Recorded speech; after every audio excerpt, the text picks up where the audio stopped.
Prier. Notre Dieu et Père, nous te bénissons encore ce matin pour ta parole, pour la joie de t'appartenir, de te connaître, toi le seul vrai Dieu, celui que tu as envoyé, Jésus-Christ. Merci pour, Seigneur, la parole que tu nous as donnée. Et aide-nous, Seigneur, à plonger nos regards dedans et à contempler tes merveilles, c'est vrai. Merci parce que elle est vivante, elle continue de parler à nos cœurs, elle continue de parler à nos âmes. Seigneur, sois libre ce matin encore d'œuvrer en nous, en chacun de nous, Seigneur, comme toi tu l'entends. Et Seigneur, on veut continuer toujours à prier pour les enfants et te prions de les aider à grandir dans la connaissance de Jésus-Christ et à s'attacher à lui. Te bénissons au nom du Seigneur Jésus. Amen. Amen. On va aller en 1 Jean chapitre 3, donc la première épître de Jean, chapitre 3.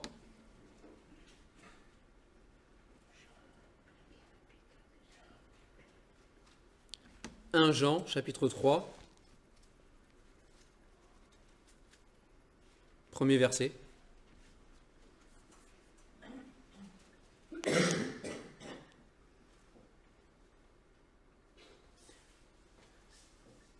Donc c'est vrai que certains font des bilans à la fin d'une année écoulée, c'est vrai, c'est bon, c'est la bonne... On peut en faire avant, hein, pendant l'année aussi. Hein.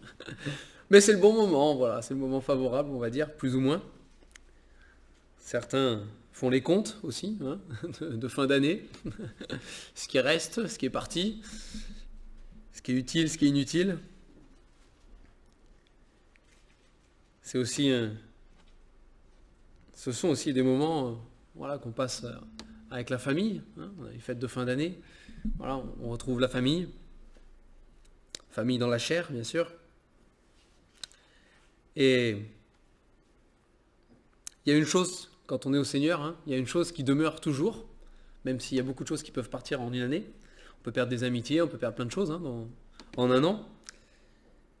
Et il y a une chose qui demeure toujours, une chose qui est précieuse hein, et inégalable, c'est la famille de Dieu.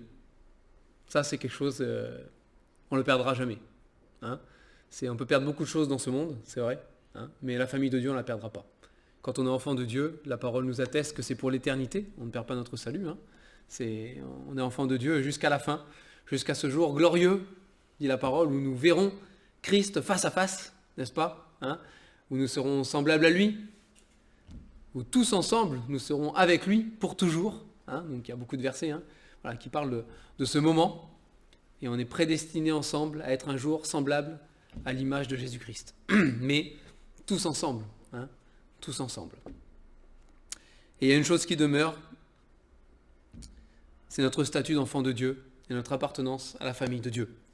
Chapitre 3 d'1 Jean, verset 1, il dit « Voyez, quel amour le Père nous a témoigné pour que nous soyons appelés enfants de Dieu.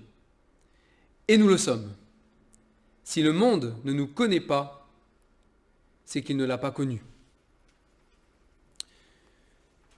Ici, l'apôtre Jean, hein, bon, il y a tout le contexte de l'épître, on ne va pas s'étendre aujourd'hui dessus, mais l'apôtre Jean rappelle hein, le fondement, hein, il rappelle la source, il rappelle ce qui reste toujours. Ben, c'est l'amour, hein, c'est l'amour que Dieu nous a manifesté. C'est le fondement de toute chose. On peut faire des bilans, on peut faire des comptes, on peut faire tout ce qu'on veut. Hein. L'amour que Dieu a manifesté envers nous, il est éternel. Hein, dans un passage bien connu, il est dit « Je t'aime d'un amour éternel ». Il paraît Israël, mais l'amour de Dieu est forcément éternel. Hein. Il n'y a pas d'autre amour qui existe pour Dieu, c'est l'amour éternel. Hein. Je t'aime d'un amour éternel, c'est pourquoi je te conserve ma bonté. Hein, mais je t'aime d'un amour éternel. Et là, Jean, il dit ici, voyez, hein, considérez, regardez, scrutez, hein, c'est un mot qui a plusieurs sens là, hein, c'est contempler, c'est vraiment avec attention, regarder quel amour le Père nous a témoigné, hein, quel amour le Père nous a manifesté, quel amour le Père a eu envers nous, Et de manière, témoigner, c'est de manière concrète, là, de manière physique, de manière réelle. C'est pas juste quelque chose d'abstrait, c'est quelque chose de très concret. On peut le scruter, on peut le voir, on peut le toucher presque. Et d'ailleurs, Jean, il commence son épître en disant, celui que nous avons vu, que nous avons entendu, que nous avons touché de nos mains, que nous avons contemplé de nos yeux, touché de nos mains.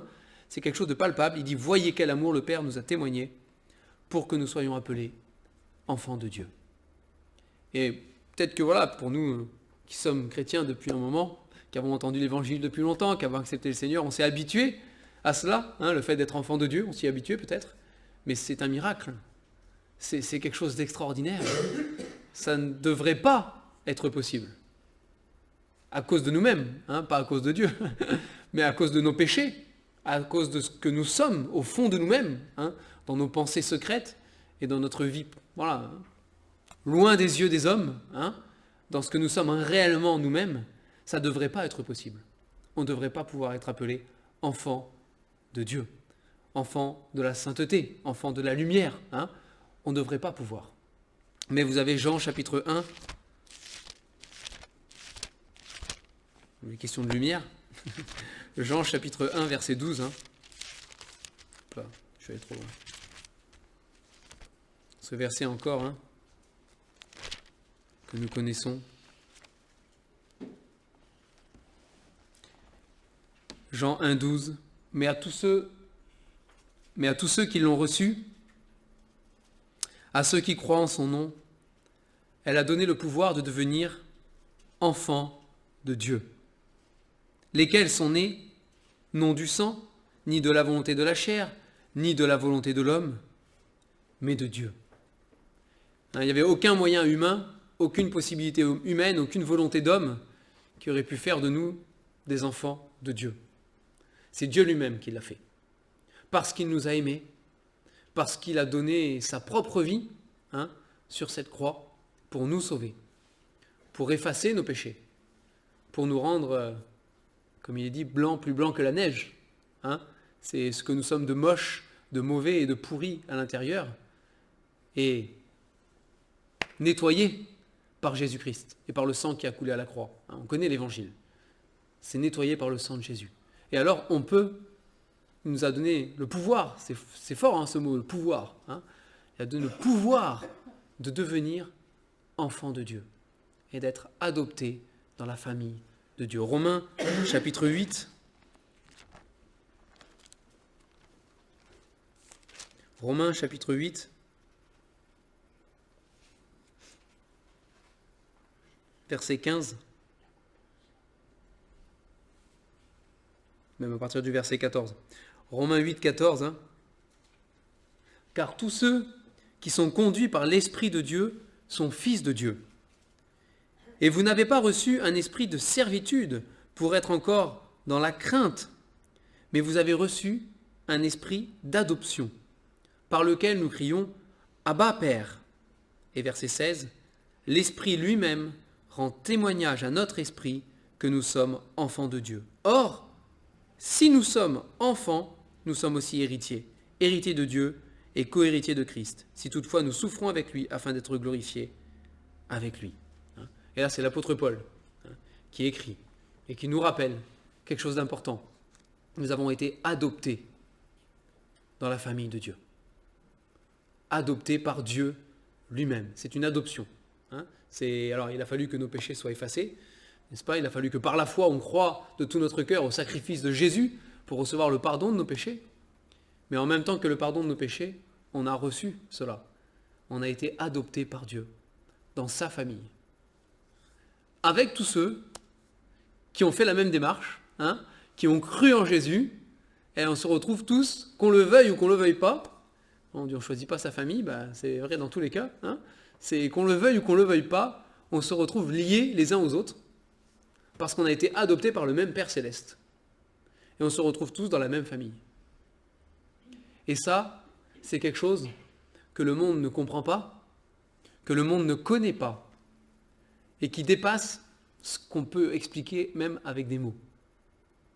Je ne sais pas si, comme moi, vous l'avez vécu sans doute, mais on a un attachement plus fort avec les frères et sœurs en Christ qu'avec notre propre famille, dans la chair. Et c'est quelque chose qui n'est pas rationnel. Hein, c'est quelque chose qu'on ne peut pas raisonner, qu'on ne peut pas expliquer, qu'on ne peut pas réfléchir. C'est comme ça. C'est l'œuvre de Dieu. C'est surnaturel. C'est le mot hein, que j'en discutais hier avec Ruth. Hein. C'est le mot qui m'est venu. Je ne vois pas trop de... C'est surnaturel. Surnaturel. Parce que même si on n'a pas les mêmes opinions, même si on n'a pas les mêmes affinités, il y a ce lien qui est là, qui est invisible, qui est spirituel, nous le savons, hein, tout simplement, hein, qui est spirituel et qui va au-delà de tout ce que le monde peut connaître et proposer. C'est bon, moi je fais partie d'un club de sport, voilà, on partage une même passion entre guillemets, hein, voilà, mais c'est incomparable. On peut même pas comparer la chose. Et même entre eux, parce que bon, c'est sûr que nous on est en décalage avec eux, donc forcément il y a plein de choses. Mais même entre eux, c'est pas comparable. Et même notre propre famille, dans la chair. Hein. Bon, il y a des familles où il y a des familles déchirées, il y a des familles où ça se passe pas bien, mais même dans les familles où ça se passe bien, où il n'y a pas de soucis, hein, ceux qui sont pas au Seigneur, c'est pas pareil. On a beau dire ce qu'on veut, c'est pas pareil. Il y a un lien dans la famille de Dieu qui est au-delà de toute chose et qui n'est pas explicable parce que c'est l'œuvre de Dieu. C'est l'œuvre de Dieu. Et c'est, encore une fois, hein, c'est une preuve de ce que Dieu fait dans nos vies. Hein, et c'est aussi, et bon, l'épître de Jean, la première épître de Jean, on la prend souvent comme étant le test de notre foi. Hein, vous voulez savoir si vous êtes enfant de Dieu, lisez l'épître de Jean. Hein, on m'a souvent dit ça, et c'est pas faux, c'est pas faux. Hein, on trouve beaucoup de choses dedans. Hein, mais c'est un signe. C'est une preuve que je suis enfant de Dieu. Cet amour, ce lien, cet attachement, cette connexion, on a même du mal à trouver des mots, hein, mais cette connexion spirituelle qu'on a les uns avec les autres, juste parce qu'on est enfant de Dieu. Au-delà du reste.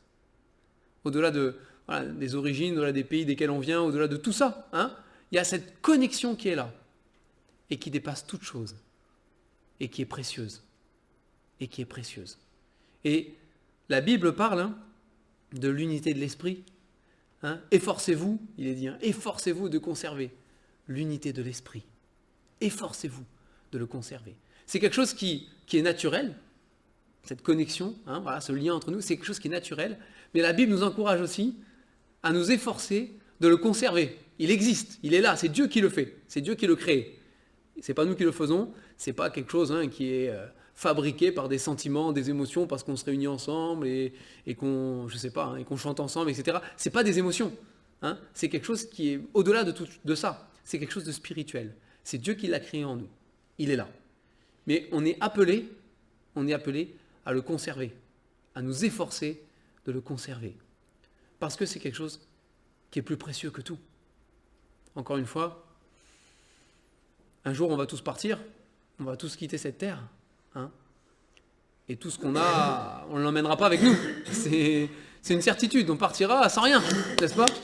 C'est terminé. Terminé.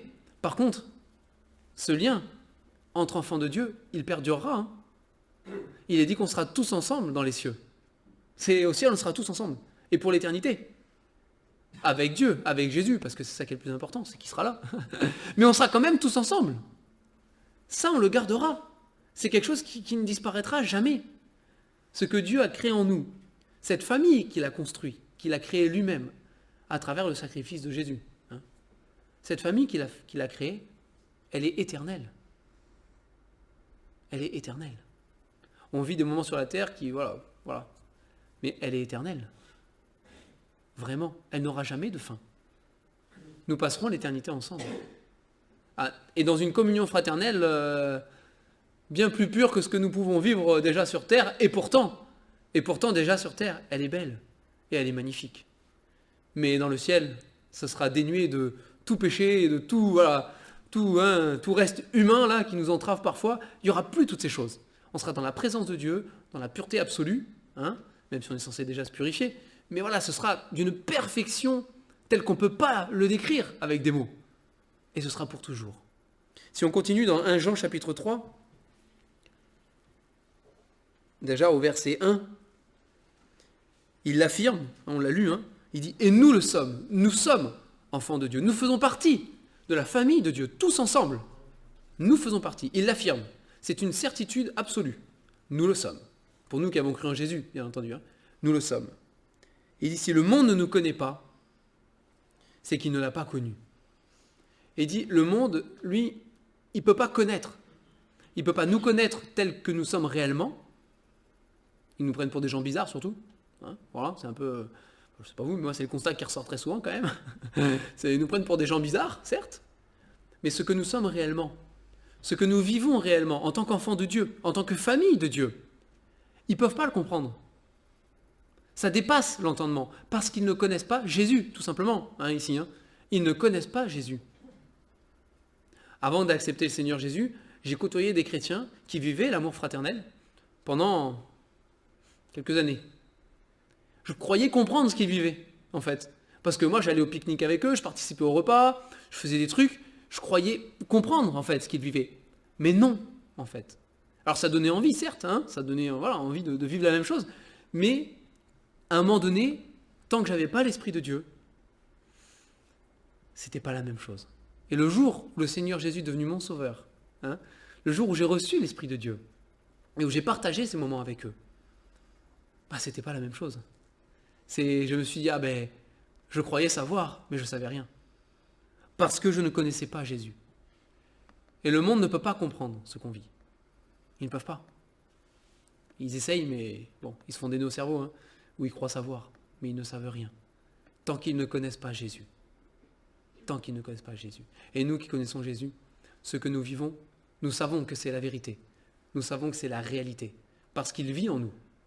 Et qu'il vit en chacun de nous et qu'on voit Jésus vivre les uns dans les autres. Et c'est ce lien-là qui est fort. Verset 2, il dit, bien-aimés, nous sommes maintenant enfants de Dieu, et ce que nous serons n'a pas encore été manifesté. Mais nous savons que, lorsqu'il paraîtra, nous serons semblables à lui, parce que nous le verrons tel qu'il est. Et il dit, c'est vrai que on peut comprendre, quelque part, que ceux qui nous regardent ne comprennent pas, déjà ils n'ont pas l'Esprit de Dieu, ailleurs il y a un passage qui le dit, l'homme naturel ne reçoit pas les choses de l'Esprit, il ne reçoit pas les choses spirituelles, il faut l'Esprit de Dieu pour les comprendre. Mais en plus de ça, il dit c'est vrai que la famille de Dieu, avec le lien déjà invisible qui nous unit, c'est rien comparé à la manière dont ce sera manifesté, notre statut d'enfant de Dieu, c'est rien comparé à la manière dont il sera manifesté le jour où nous verrons Jésus. Le jour où nous verrons Jésus face à face, le jour où nous serons glorifiés complètement et transformés, il dit ce jour-là, alors nous savons que ce jour-là, nous serons manifestés tels que nous sommes vraiment. Ce que nous vivons à l'intérieur, déjà dans le secret et entre nous, ça sera quelque chose de révélé. Ce sera quelque chose qui va éclater. C'est quelque chose qui va briller, parce que c'est de la lumière. C'est quelque chose qui va briller. Et que tout le monde pourra voir. Alors c'est... Comment ? On n'a pas tous les détails. Mais c'est la vérité. On ressemblera à Jésus. Et au verset 3, il dit « Quiconque a cette espérance en lui se purifie comme lui-même est pur. » Cette espérance que nous avons d'un jour voir Jésus, être vu de Jésus, bon, il nous voit déjà, mais d'être face à face avec Jésus, c'est ça, cette espérance d'un jour être face à face avec Jésus, d'être transformé complètement, glorifié, rendu semblable à Jésus-Christ. Et tous ensemble, tous ensemble. Il dit, celui qui a cette espérance dans le cœur, il se purifie. C'est en gardant nos yeux fixés sur ça, sur ce but, sur le projet de Dieu pour nous, en tant qu'enfants de Dieu, en tant que famille de Dieu. Il dit, vous vous purifierez comme ça. C'est comme Jésus lui-même, comme lui-même est pur, c'est comme Jésus. C'est lui qui est pur, à 100%. C'est comme Jésus est pur. Parce qu'au final, c'est intéressant, il dit qu'à la fin, ce qui demeurera, c'est l'amour, la foi. Ce sont ces choses-là qui resteront. Et ici, voilà, l'amour que le Père nous a témoigné pour qu'on soit appelé de Dieu. Et cette espérance ici, l'espérance, c'est quelque chose qu'on attend avec assurance. On sait que ça va arriver. hein. C'est bon, quand ce sera arrivé, l'espérance, bon, ben, ce sera arrivé, n'est-ce pas? Mais l'espérance touche à la foi, hein. Ce sont deux choses, pour nous, enfants de Dieu en tout cas, hein, ce sont deux choses qui sont intimement liées et qu'on ne peut pas séparer. On espère, on attend avec certitude la venue du Seigneur Jésus, parce que notre foi, hein, a une pleine conviction que ça arrivera.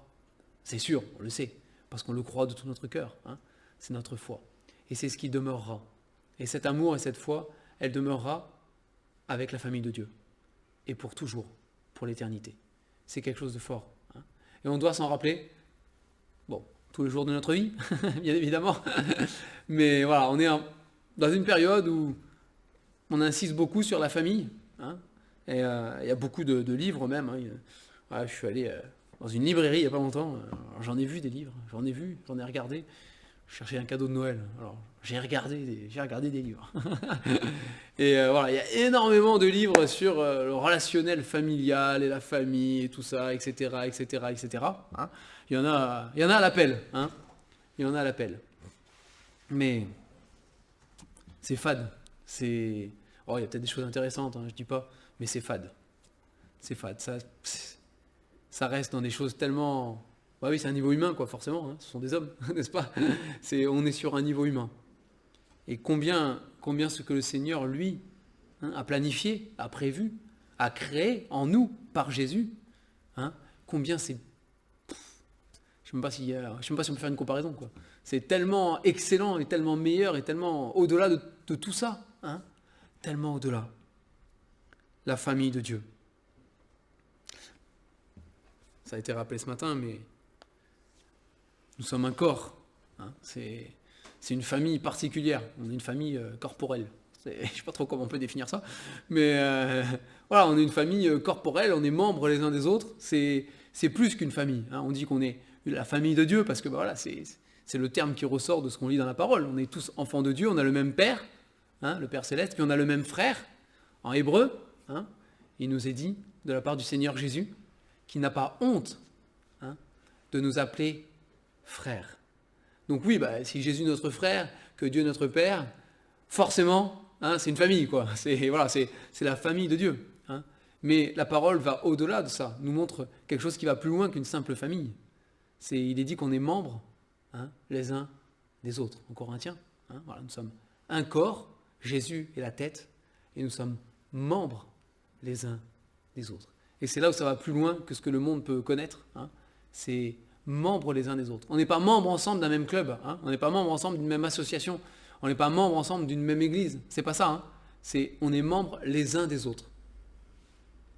À travers Jésus, bien sûr. Hein. C'est toujours à travers Jésus. Mais on est membres les uns des autres à travers Jésus-Christ. On s'appartient, c'est fort, hein, membres les uns des autres, ça veut dire, hein, on s'appartient les uns aux autres en Jésus-Christ. On précise toujours, hein, c'est important, c'est pas autre chose, mais on est membres les uns des autres. On s'appartient les uns les autres. Et c'est ce qui fait que le lien est si fort et si puissant. Si un membre souffre, effectivement, hein, c'est tout le corps qui souffre. Si vous prenez un coup de marteau sur le doigt de pied, sur le gros orteil, hein, c'est tout le corps qui souffre, hein, il n'y a pas que le doigt de pied. Hein. Là, voilà, hein, c'est ça. Hein, c'est tous ensemble. Ça marche aussi, hein, si un membre se réjouit, il est dit, hein, tous les membres se réjouissent. Ça marche ensemble. Mais c'est la famille de Dieu. Et je voulais vraiment ce matin, juste qu'on s'attarde là-dessus, hein, sur ce concept, hein, aux yeux du monde c'est un concept peut-être, je ne sais pas, mais sur ce que Dieu a créé, la famille de Dieu, pour se rappeler que c'est quelque chose qui demeure pour toujours. C'est inégalable avec rien de ce que le monde pourra proposer. Rien de ce que l'être humain ne pourra concevoir, imaginer, essayer de mettre en place, hein, peu importe tout ça. La famille de Dieu, c'est une puissance, parce que c'est l'Esprit de Dieu qui le fait. C'est quelque chose qui est puissant. Ce lien que nous avons les uns avec les autres, il est puissant. Et il dépasse tout. Il est au-delà et au-dessus de toute chose. On peut rencontrer un chrétien pour la première fois et au bout de quelques minutes, on a l'impression de le connaître depuis très longtemps. Hein, et bon, vous pouvez le faire, ça marche avec tous les chrétiens. C'est fascinant. Moi, je trouve ça fascinant. Je trouve ça extraordinaire. Parce que c'est l'Esprit de Dieu qui agit en nous. Ça ne marchera jamais avec rien d'autre. Hein. Il n'y a que en Christ que ça fonctionne. Uniquement en Jésus. Uniquement en Jésus. Et ce lien-là, on doit le cultiver. Ce lien-là, on doit s'efforcer de le conserver, de le préserver. On doit s'efforcer de manifester, nous aussi, comme le Père l'a fait à notre égard, hein, nous aussi on doit s'efforcer de manifester l'amour de Christ les uns avec les autres. Alors il y aura des ratés, hein, on est humain, hein, il y aura des ratés. Il y aura des loupés, il y aura des, il y aura des catastrophes, il y aura tout ce que vous voulez. Hein, il y aura des fois on va se marcher sur le pied au lieu de... Ça arrivera, à cause du péché. Hein. Mais ça ne nous empêche pas de nous efforcer de conserver ce lien, hein, de garder, de le préserver, et même de le cultiver. Hein. Vous savez, c'est comme dans une... On va faire le parallèle avec même une vraie famille, mais dans une vraie famille, hein, l'arrière-cousin du cousin qu'on voit une fois tous les 3 ans, bon, il est sympa, hein. Ou peut-être pas d'ailleurs, je sais pas, je le connais pas, mais on peut dire qu'il y a un lien très fort. Hein. Alors que dans une fratrie qui vit tous les jours ensemble, le lien n'est pas le même. Hein. Les familles qui ont le privilège d'habiter côte à côte, hein, les liens sont pas les mêmes. Les liens sont différents. Autant pour nous, c'est la même chose, en tant qu'enfant de Dieu, pour le coup. On peut resserrer ce lien, on peut le cultiver en passant du temps les uns avec les autres, hein, en saisissant les occasions qui nous sont données, ou en créant des occasions, hein, pour être ensemble. C'est important. Mais en tout cas, qu'on ne se lasse pas de s'émerveiller, hein, de ce que Dieu a fait en nous, chacun de nous individuellement, hein, nous avoir adoptés dans sa famille, alors qu'on ne le mérite pas du tout, et vraiment pas. Mais il nous a adoptés dans sa famille.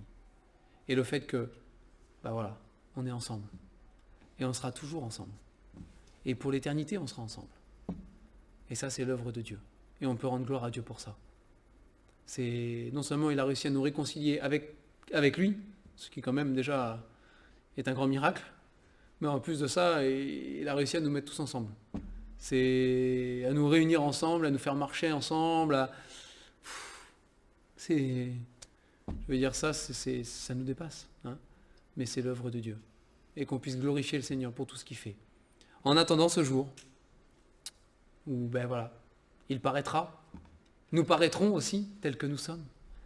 Nous serons délivrés de tout le reste, pour toujours. Et on le verra face à face. Et non seulement on le verra lui et on sera ensemble, mais la Bible dit, hein, on sera aussi avec tous ceux qui nous ont précédés, hein, tous ceux qui sont passés avant nous, ceux qu'on a connus, qui sont partis avant nous avec le Seigneur, ceux qu'on n'a pas connus et qui sont déjà avec le Seigneur, et même ceux qui suivront après nous, hein, que on ne connaîtra que brièvement peut-être, ou pas du tout pour certains, mais on sera tous ensemble. Et ce lien-là, il sera le même avec ceux qu'on n'a pas connus, avec ceux qu'on connaît dans l'éternité, ce sera le lien de l'esprit. Qu'on puisse déjà en profiter sur la terre, ensemble, c'est important. On va prier pour terminer. Notre Dieu et Père, nous nous réjouissons ce matin de te connaître, d'appartenir à cette famille.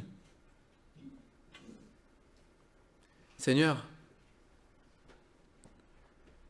c'est au-delà de ce qu'on peut penser ou imaginer, mais je te rends grâce, mon Dieu, pour ce lien qui nous unit, qui est, surnaturel, spirituel, invisible, et qui pourtant est tellement concret pour nous qui le vivons. Seigneur, nous savons que l'ennemi cherchera par tous les moyens à casser ce lien que nous avons entre nous. Seigneur, que nous puissions résister avec une foi ferme, que nous puissions éteindre les traits enflammés par le bouclier de la foi, et que nous puissions sans arrêt, Seigneur, sans cesse, cultiver ce lien fraternel, ce lien spirituel. Seigneur, nous te rendons grâce pour la puissance que, par l'Esprit de Dieu, tu fais vivre en nous, à travers nous, cette puissance qui nous unit, Seigneur. Nous prions que ceux qui ne te connaissent pas, Seigneur, qui comprennent rien à ce que nous vivons, qui pensent comprendre parfois, nous prions que par cet amour fraternel, ils soient conduits à Jésus-Christ. Nous pensons à nos familles, que nous aimons selon la chair, mais qui ne t'appartiennent pas, Seigneur. Nous prions, Seigneur, que tu les visites. Nous prions que tu les sauves. Et qu'à ce lien charnel, Seigneur, puisse se rajouter ce lien spirituel merveilleux que nous vivons déjà ensemble les uns les autres. Seigneur, je te rends grâce parce que avec cette famille que tu constitues, il n'y a plus d'orphelins. Il n'y a plus de solitude. Et c'est une grâce, Seigneur. C'est un privilège. Nous te bénissons encore ce matin et te disons merci de tout notre cœur pour ce que tu fais dans chacun de nous et entre nous ensemble. Sois béni notre Dieu, au nom du Seigneur Jésus. Amen.